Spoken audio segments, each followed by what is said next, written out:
প্রথমেই সকালকে শুভ শারদীয়ার শুভেচ্ছা।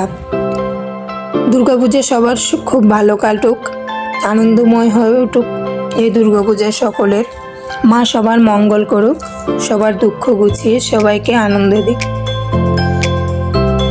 দুর্গাপূজা মানেই বাঙালির আবেগ, খাওয়া দাওয়া, ঘোরাফেরা এইসব নিয়ে বাঙালি ব্যস্ত হয়ে পড়ে দুর্গাপূজার দিনে। আমি দুর্গাপূজার নবমী দশমীর জন্য একটা স্পেশাল ডিশ নিয়ে এসেছি, তো মটন আর সাথে হচ্ছে ফ্রাইড রাইস। খুব সহজভাবে মটন কষা করলাম আর সাথে ছিল ফ্রাইড রাইস। একদমই খুব সহজভাবে রেসিপিটা করলাম।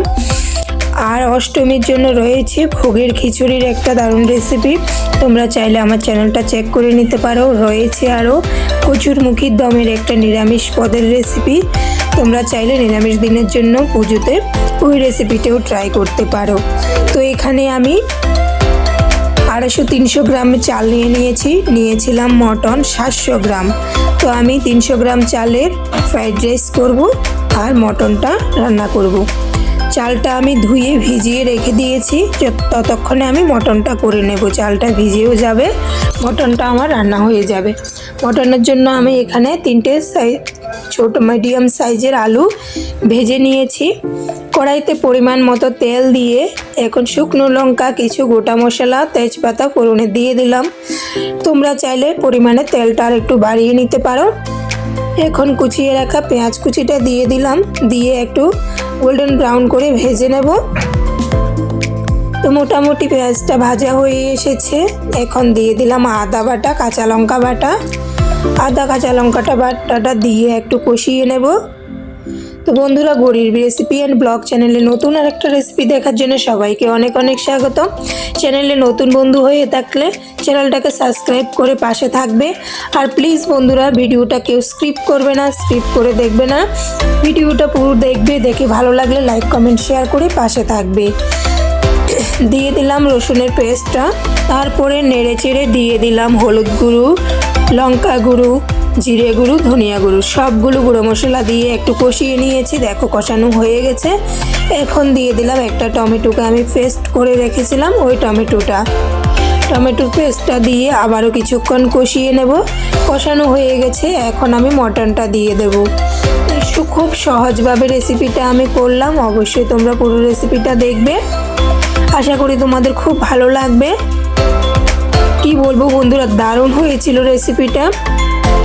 অবশ্যই এভাবে একবার হলেও তোমরা ট্রাই করবে। এখন ঢাকা দিয়ে বারবার আমি ঢাকা দিয়ে এটাকে ভালোভাবে কষিয়ে নেব।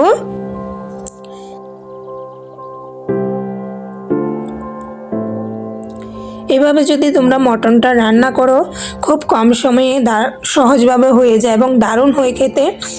তো এখন আমি 2টো গোটা পেঁয়াজ আর কিছুটা রসুনের কোয়া দিয়ে দিলাম। এটা অপশনাল, তোমরা চাইলে দিতে পারো, না চাইলে নাও দিতে পারো।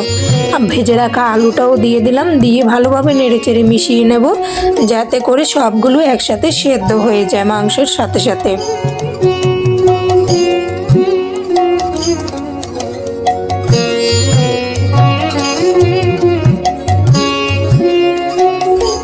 কিছুক্ষণ পর আবারও আমি ঢাকাটা সরিয়ে নেড়ে চেড়ে দিচ্ছি। নাড়াচাড়া করা হয়ে গেছে, মোটামুটি মাংসটা আমার কষানো হয়ে গেছে। এখন পরিমাণ মতো ঝোল দিয়ে দিলাম। ফ্রাইড রাইসের সাথে কিন্তু ঝোল না হলে বন্ধুরা একদমই ভালো লাগবে না, তাই কিছুটা পরিমাণে আমি ঝোলটা রাখলাম। তোমরা চাইলে শুকনো শুকনো করে নামাতে পারো এটাকে, একদম গ্রেভিটাকে গাঢ় করে। এমনিতে এটা কিছুক্ষণ পরে কিন্তু বসে যাবে, একদম ঘন হয়ে যাবে। তো যাই হোক বন্ধুরা, আমি গরম মশলার গুঁড়ো দিয়ে রেসিপিটা কমপ্লিট করে নিলাম। দেখো বন্ধুরা কি লোভনীয় হয়েছে। অবশ্যই এইভাবে তোমরা একবার মটনটা রান্না করার চেষ্টা করবে। এখন অন্য সাইডে মটনটা আমার রান্না করা হয়েছে, ঢেকে রেখে দিয়েছি। অন্য সাইডে আমি বসিয়ে দিলাম একটা কড়াইতে দিয়ে দিলাম কিছু গোটা মশলা, দিয়ে দিলাম 2 চামচ পরিমাণে ভিনিগার, দিয়ে দিলাম 1 চামচ লবণ, দিয়ে জলটাকে আমি ফুটিয়ে নেব। দিয়েছি 3-4টে তেজপাতা, গোটা মশলা দিয়ে দিলাম স্টার এলাচ, দিয়ে দিলাম লং, দারচিনি, এলাচি এসব দিয়ে জলটা ফুটানো হয়ে গেছে। এখন চালটা আমি দিয়ে দিয়েছি। দেখো বন্ধুরা, চালটা ছিল ফরচুন বাসমতি রাইস। তোমরা যে কোনো ব্র্যান্ডের বাসমতি রাইস নিতে পারো। চালটা কিন্তু আমার মোটামুটি সেদ্ধ হয়ে গেছে। এখন নামিয়ে নিলাম। নামিয়ে একটা ছাকনা ছেঁকে নিয়েছি। কড়াইতে তেল দিয়ে কাজু আর কিশমিশটা ভেজে নেব। তো কাজু আর কিশমিশটা আমার ভাজা হয়ে গেছে বন্ধুরা, নামিয়ে নিলাম। কড়াইতে ওই তেলেই দিয়ে দিলাম 2টা শুকনো লঙ্কা চিড়ে। ওটা অপশনাল, তোমরা চাইলে দিতে পারো, খেলে না খেলে এটা বাদ দিতে পারো। দিয়ে দিলাম কিছুটা গাজর কুচি আর বিনস কুচি। ওটা আমি মাঝে কেটে রেখেছিলাম, তোমাদেরকে দেখাইনি, ভিডিওটা তাতে অনেক বড় হয়ে যাবে। একটু নুন দিয়ে এটাকে আমি ভালোভাবে একটু ভেজে নেব। তো গাজরটা আর বিনসটা আমার ভাজা হয়ে গেছে। এখন ভাতটা আমি দিয়ে দিলাম, ফ্রাইড রাইসের ভাতটা দিয়ে দিয়েছি। দিয়ে একটু নেড়েচেড়ে মিশিয়ে নিলাম। এখন কাজু কিশমিশ আর কিছুটা পরিমাণে আমি চিনে বাদাম দিলাম।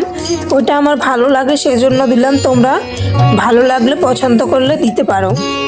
এখন দিয়ে দেব কিছু গোটা মশলাকে গুঁড়ো করে, যেমন লং, এলাচ, দারচিনি এসব গুঁড়ো করে দিয়ে দিলাম। পরিমাণ মতো ঘি, যে যতটা পরিমাণে ভালোবাসবে ঘি ওইটা দিবে, আর চাইলে তোমরা চিনিটাও ইউজ করতে পারো।